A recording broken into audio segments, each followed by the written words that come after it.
Hello guys, welcome back to miss life channel. இன்னைக்கு நம்ம இன்னொரு இயரிங் வீடியோ தான் பார்க்க போறோம். இந்த இயரிங் வந்து உண்மையிலேயே ரொம்ப அழகா இருக்கும்.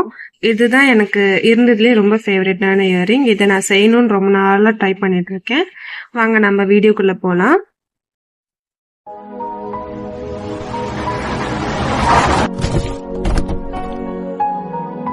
இப்போ வந்து என்னென்ன மெட்டீரியல்ஸ் தேவை அப்படின்னு சொல்லி பார்க்கலாம்.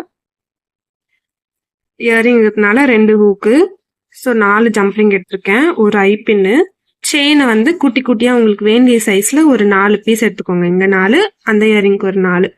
ஸோ இவ்வளவுதான் நம்மளுக்கு தேவையான மெட்டீரியல்ஸ். வாங்க நம்ம வீடியோக்குள்ள போலாம். இப்போ ஃபர்ஸ்ட் ஸ்டெப்பா என்ன பண்ண போறோம்னா, இந்த ஐப்பின்குள்ள நம்ம 4 செயின்ஸையும் உள்ள போட்டுட்டு இந்த சைடு க்ளோஸ் ஆயிருக்கு இல்லைங்களா, அந்த மாதிரி இந்த சைட்லயும் நம்ம க்ளோஸ் பண்ணி விட்டுக்க போறோம். ஸ்க்ரீன்ல தெரியுற மாதிரி 2 சைடுமே வந்து வளைச்சு விட்டுக்கோங்க. இப்போ இந்த 2 சைட்லயுமே வந்து ஒரு ஜம்ப்ரிங் வந்து நம்ம போட்டுக்க போறோம்.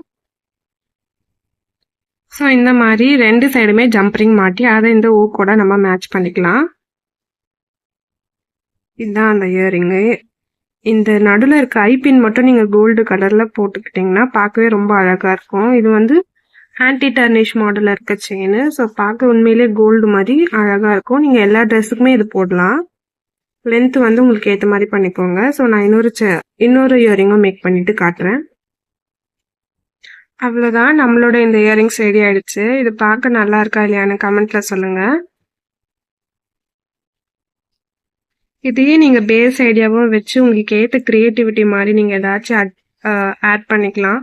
இப்போ கீழே வந்து ஏதாச்சும் சாம்ஸோ இல்லை குட்டி குட்டியா பீட்ஸோ அந்த மாதிரி கூட ஆட் பண்ணி இதை நீங்க இன்னும் அழகா கூட செஞ்சுக்கலாம். இந்த இயரிங் உங்களுக்கு பிடிச்சிருக்கா இல்லையான்னு கமெண்ட்ல சொல்லுங்க. தேங்க்ஸ் ஃபார் வாட்சிங்.